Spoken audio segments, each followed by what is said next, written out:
आणि याच्यामध्ये हा जो वसंत ऊर्जा जो आहे तो वसंतदादा शुगर इन्स्टिट्यूट आणि ऊर्जा जी अणुऊर्जा आम्ही आम्ही वापरली भाभा अणुसंशोधन केंद्र मुंबई ॲटॉमिक रिसर्च सेंटर. तर या जॉइंट कोलॅबोरेटिव्ह प्रोजेक्टमधून आम्ही हे निविष्ठा तयार केली की जी जर निविष्ठा आम्ही वापरली तर ती निविष्ठा वापरल्यामुळं उत्पादन तर वाढतं. उत्पादन कसं वाढतं तर हे ताण जे आहे ते ताण सहन करण्याची पिकाची शक्ती वाढते. जे नुकसान होत असतं ताणामुळं घट होत असते ती घट कमी होते आणि मग ऊसाच्या बाबतीत असेल तर फुटवे वाढणे, उंची वाढणे आणि त्याच्यात साखर अक्युमुलेट होणे आणि याच्यासाठी कारणीभूत असणारं हरितद्रव्य जे आहे ते हरितद्रव्य पानामध्ये जास्त साठणे, पानाची लांबी रुंदी किंवा काळोखी वाढणे या दृष्टीनं याची क्रिया मिळते आपल्याला.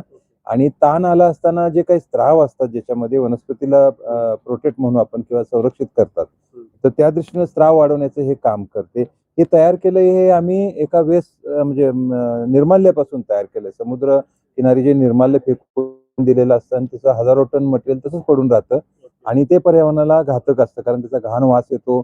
पाणी लिचिंग त्याच्यातून म्हणजे जे खराब हे जाऊन पुन्हा समुद्रात जात असतं.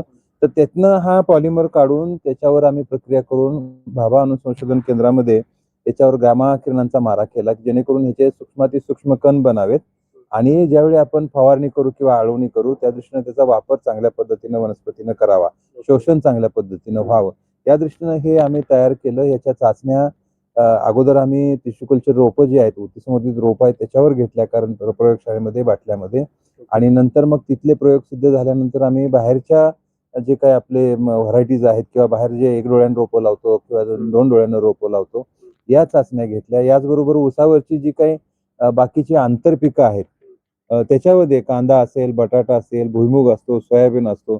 या सगळ्या चाचण्या आम्ही आमच्या इन्स्टिट्यूटच्या मार्फत घेतल्या संयुक्त प्रकल्पामार्फत म्हणजे भाभा अणुसंशोधन केंद्र आणि व्ही-एस-आय मार्फत.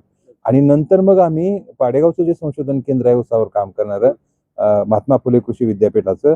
तर महात्मा फुले कृषी विद्यापीठामार्फत याच्या चाचण्या आम्ही ऊसावर शास्त्रीय चाचण्या ज्या असतात ज्याची आपण शिफारस करत असतो त्या 3 वर्षासाठी चाचण्या घेतल्या आणि जॉइंट ॲग्रोस्टो जे म्हणतो संयुक्त संशोधन समिती जी आहे महाराष्ट्राची 4ही कृषी विद्यापीठाची त्यांच्यामार्फत हे रेकमेंड केलं. आता हे ऊसासाठी आम्ही शिफारसीत केलं, पण सगळ्या पिकांसाठी अतिशय फायदेशीर ही निविष्ठा आहे.